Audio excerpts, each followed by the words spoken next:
Hi friends, I am C. Arun Tiwari, a practicing chartered accountant, and all of you are most welcome to my channel AKT Associates, where generally I discuss about NRI taxation, and even today's video I am going to discuss a very contagious issue on NRI taxation. सो दोस्तों, अगर आप ये video Hindi में देखना चाहते हैं तो मुझे कमेंट डालिए और मैं आपके लिए दोबारा ये पूरा वीडियो हिंदी में बनाऊंगा। मैं अज्यूम करके चल रहा हूँ कि बहुत सारे लोग जो हमारे एनआरआई दोस्त हैं they can really understand well English and that's why I am making this video in English. अगर आपको लगता है कि नहीं मुझे ये वीडियो हिंदी में भी बनाना चाहिए तो मैं इस वीडियो को दोबारा बनाने के लिए तैयार हूँ, क्योंकि ये वीडियो आपके लिए बहुत फ़ायदेमंद हो सकता है। So friends, basically I was talking in Hindi that any one of you, if you want this video to made in Hindi, please comment and I will make again. In short, please watch this whole video from start to end, because I am going to discuss something which most of you might be thinking, might be confused, that you are stuck in India for more than 6 months due to COVID-19. What will happen to your residential status? Do you become a resident? Or is your global income, your foreign income will also become taxable in income in India? Or what is the basically going to change due to the extra 6 months you are basically stuck here in the lockdown during this COVID-19 situation? So this will be the main topic, and with that I am going to also discuss what is the latest amendment has been done in Income Tax Act, especially about the residential status. The effect of that will start from 1st April 2020. So whatever happened before March is not going to impact, but what is going to happen after this year, the year from 2020-21 is going to end, is going to impact you. Well, how it is going to impact you, that I'm going to talk. But before I start, I want to clear one small point. Maybe it's very simple concept for those people who understand the concept of assessment year and previous year or financial year, but most of you might be confused about a little bit about the financial year. What is the financial year, what is the assessment year, this concept. So I will just explain in very easy way. So the financial year, which is also called previous year, is a year in which you earn. So in India, the year starts from 1st April to 31st March. So current financial year or previous year will be 1st April 2020 to 31st March 2021, and you always file your return after ending of previous year or financial year. So when it is called financial year, when this year is going on, it is called a financial year. But when this year will end and will start filing return, the next year is called assessment year, because you are filing return for the year which is already preceded, which is already become the previous year. That's why the last year, which is now called financial year, it becomes previous year once the 1st April 2021 will come. So it's very simple explanation. The year in which you earn is called financial year or previous year. The year in which you file your income tax return is called assessment year, because your income is assessed in that year, and the assessment year is always next year of financial year. So with that clarification, let's start understanding what is the impact, what is the changes. So whatever I'm going to talk about budget 2020, which is going to apply from 1st April 2020. So whatever you are going to earn from 1st April 2020 to 31st March 2021, the budget 2020 will be applicable. So the first important part I'm going to tell you is that whether if you stay here in India for more than 6 months due to lockdown, do you become a resident? The answer is not very straightforward. The answer depends on a lot of factors. So without complicating it, let me explain you in very easy terms.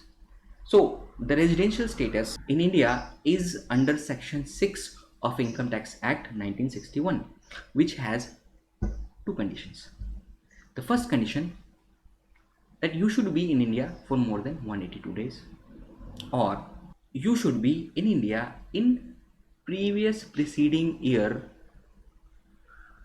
more than 365 days. So 182 days multiplied by 2 is approximately 365 days. And in the previous year, you should be more than 60 days. For people who are going for employment outside, like merchant navy sailors, seafarers, or those people who are going on deputation to work in a foreign company for the employment purpose, they are not still a permanent resident of any particular foreign country. For those people, the 60 days is now 120 days. Earlier it used to be 182 days. Now, so in current budget 2020, the finance minister has reduced the period of stay from 182 days to 120 days. So there are two conditions you understand very easily. First, you are here more than 182 days. But now let me explain you in another way. Nobody is interested to become a resident, because if they become resident, their income become taxable. So how to be non-resident? I think you will understand that way very well. So how to be non-resident? First condition, you are going to be out of India for more than 182 days, or you should not stay in India for more than 182 days. So always you stay less than 6 months, mota mota, if I say. And the second condition, in last 4 years before this year, so you exclude the 2020-21, so 1920 and before, you should be in India, you should not be in India more than 365 days. So stay less than 365 days, and in the current year stay less than 120 days or 60 days. If you are a foreign citizen, don't stay in India more than 60 days, right? Or if you are an Indian citizen going out for a job or for a employment, then don't stay in India more than 120 days, that is a 4 month. So either of this condition, because there is a or, so either of these one condition hits you, you become a resident. And once you become a resident, what happens? The heavens falls at your head and your global income become taxable.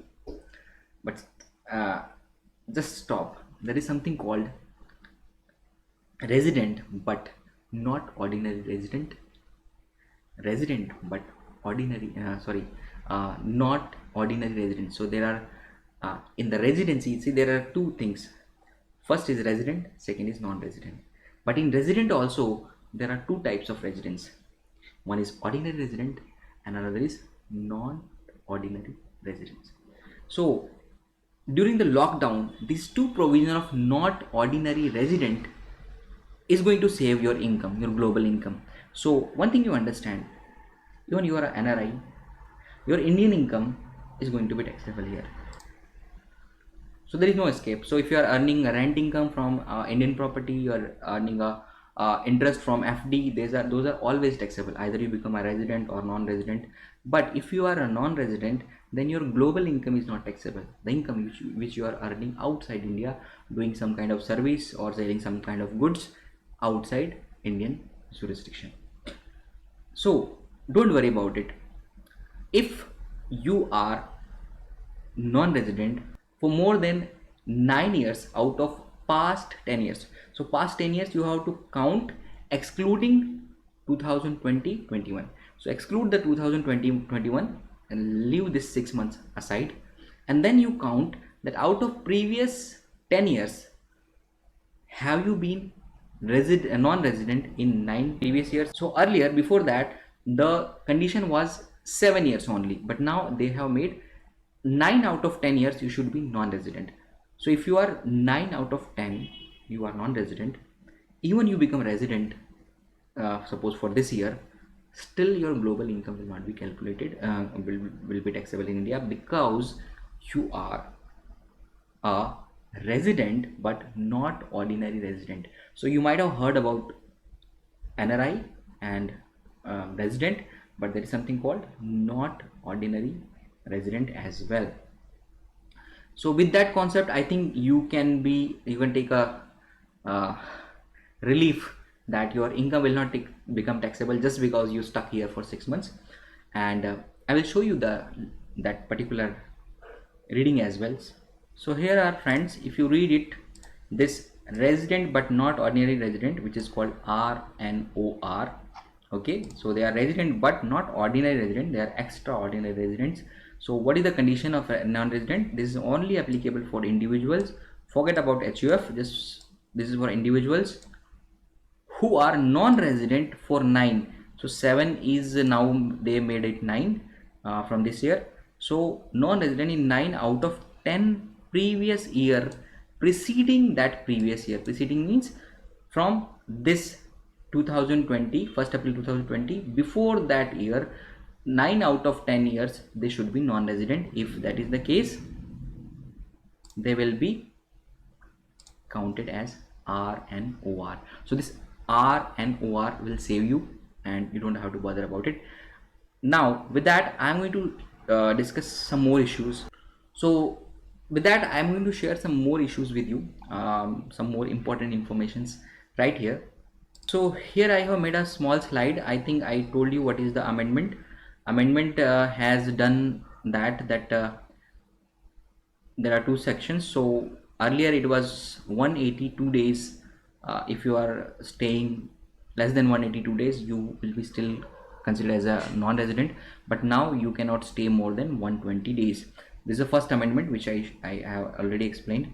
Type of resident, I told you, this is a resident, non-resident, and in the resident also you are ordinary resident and you are non-ordinary resident. Then after that, if you see, the lockdown period counted as this will be counted as staying in India, but as I told you, the RNOR, resident but not ordinary resident, that clause is going to save you from being resident in India just because you are here in lockdown. The amendment has basically made, as I told you that earlier, you can stay up to 180 days in India, which is approximately 6 months, and still you can count as a non-resident. But now that period has reduced to 120 days. This is basically to tax those people who stay 6 months in India, 6 months somewhere else, just to avoid tax in any country. So if the government has bring this changes to basically tax those people who are not paying taxes anywhere. So if you are paying taxes in some other country, you don't have to bother about this. Now this receipt of income versus accrual of income, this is a very important topic I want to talk. Lots of my NRI clients, they come to me and they ask me whatever the money they are supplying, they are transferring from their foreign account to the India's NRE account, is it become taxable? Or especially in case of merchant navy crew or seafarers, they receive their income directly in their NRE account. So is it become taxable here because just because they are receiving in India? So I want to tell you here, see, there is a concept called accrual in India and receipt in India. So tax always is paid on accrual or earning in India, not mere transfer. So just because you are transferring your money from your foreign account to Indian account, it will not become taxable, rest assured. Next thing is transfer and invest.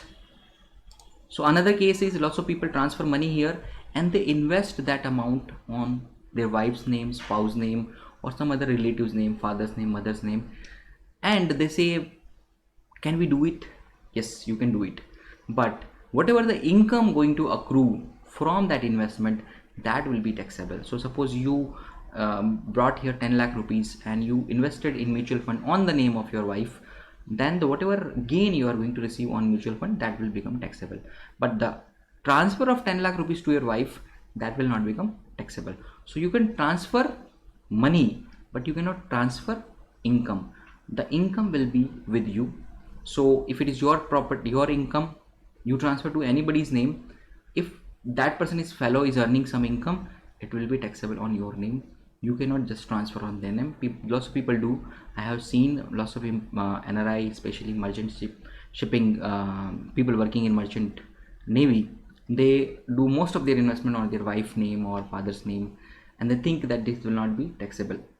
Only in one case it will not be taxable, when you do a kind of gift deed, but gift deed cannot be done to your spouse. Apart from that, you can gift it to your father, your brother, your any close relative on non-receivable or non-returnable basis. So the gift should not be returnable basis. If you permanently gift them, it will not be taxable. But if you're going to like gift this month and take back after say 2 years, it will be taxable. But the gift deed has to be registered before you transfer the money. So that you have to keep in mind. It's possible to transfer your money as well as the income on that money, but only through a registered gift deed. Or if you are just transferring to your wife, actually you have to pay taxes on that.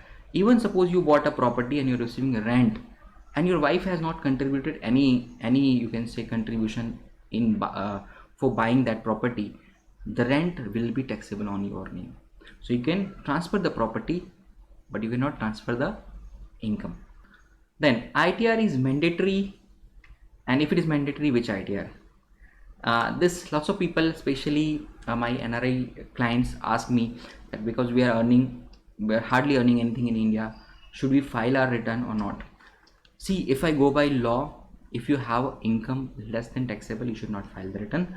But as a safety norms, what I have seen, because people receive notices, because once you have the PAN number, now if you don't file the return, generally you receive notice. So either you change your status to non-resident. In most of the cases I have seen, still their PAN number is lying in with the local jurisdiction. That means in their PAN card, their status is still resident. So you have to apply for that, and you have to change the status of your PAN card as a non-resident. Then you can avoid filing income tax if you don't have any income in India.